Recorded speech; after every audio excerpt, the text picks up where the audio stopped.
This is titled The Morning of the Dance. The rays of morning came. Travels in the dark surrounded his vigil in keeping the sacred fire that would have been abandoned had Coyote been allowed his treachery. That fire was later, that day, to be reborn within the Travels. As he claimed his spirit upon the land that was, by heritage, the home of his people, the Blackfoot. Blackfoot country is the last holdout of the American wilderness. All other land upon the Turtle has been devastated by the encroachment of modern civilization. Pollution precedes the annihilation of wild creatures and grandfather trees. These acts of mindless debauchery of the land leave us with a dying reality, which then leads to nightmarish creatures walking in human bodies without the slightest essence of human spirits. They are soulless. Society's children are dreamless and honorless, and spirit is a forgotten word. Sacred has become a forgotten virtue, and the women do not sing, and children no longer laugh. Our elders are mocked and ridiculed as we walk through once great and proud cities, observing what has become the graveyard of humanity. But here, in Blackfoot country, although we do not know for how long, the buffalo, Totonka Oyote, still roam, the eagle still flies, and the grizzly plays with its young, listening to the evening serenade of the wolf under the full moon, as it has for thousands of years. You can still drink from the creek, and brook trout taste sweet. The smell of wildflowers even color you sleeping dreams. So the morning of the dance, breakfast was served late, to which I did not attend. I spent most of my morning up on the mesa with the thermos of coffee, getting another perspective of the little encampment. The weather was clear. The storms had passed. I realized that we are given almost every test to our intent that could be imaginable. Spirit was not going to let just anyone in on this special event. This had to be a story where we followed the lead of Great Spirit, no matter what the external circumstances appeared to be. Old Man Coyote was playing a very clever game. I could not tell anyone what I saw, but I had to cause events and malintent to reveal itself by its own accord. Already the sacred geometry of the field below could be observed from the heights of the mesa.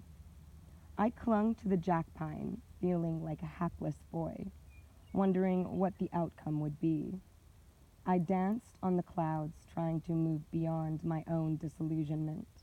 Harder still, I tried to go beyond judgment of foolish actions, hearing constantly in my head the words of grandmother when she was there by my side, instructing me for this very day. Grandmother spoke. They are going to be hard on you for doing this.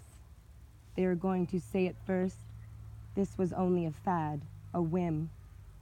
They are going to say you had no right to do this thing, but you and I know that only Wakantanka, the Great Spirit, can give consent for such a ceremony. And the instructions for such a ceremony can only come from Spirit. No one is left that remembers the whole story. The people are like children. They have forgotten how to be sacred. They have forgotten the ways of Spirit. Let no one be the priest that rules over the people. It must be their own spirits that call forth such a thing. The ghost dance will continue long after the critics vanish from the scene. You will have to live with that, not their words of fear. The Lord of the Wind, Wakomotete himself, shall preside over the ceremony. It is the spirit of the people that will let them know they were observed by those from beyond time. They will send their signs, and they will come to dance with you. Only the humblest of you will last long enough to see this occur. Only after great fire will you hear the songs of the grandmothers upon the wind, and the tears of awakening will flow from your eyes. They will be tears of joy. People will turn every which way, and so will the manner of their talk, and their heads will be on backwards. You must focus on your intent. You must remember why you were chosen and taught these things. Do not look into their eyes. Look deep into their hearts. Talk to the spirit of them, not the ego. The spirit will hear, and the way for harmony will open. When you are criticized by them, look into their spirit and love them. They are children. They have all forgotten.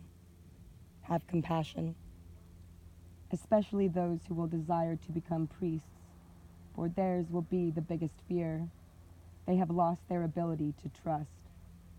When we have lost all connection to our spirit, we can no longer trust that mystery knows what is best and would not lead us upon a path of knowledge to our destruction. Spirit will deliver you. You must trust in who you are and remember who you are. Give them your spirit.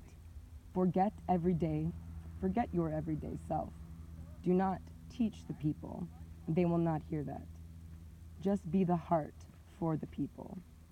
They will feel that as will to their spirits. They will rally in the end. They will know that this was no fad. They must be respectful to each other, to the land, and even to their enemies. The world will be watching them, and grandfather will know their hearts. Spirit doesn't come until we offer spirit our heart. That's just the way it is. Some things just are. Aho.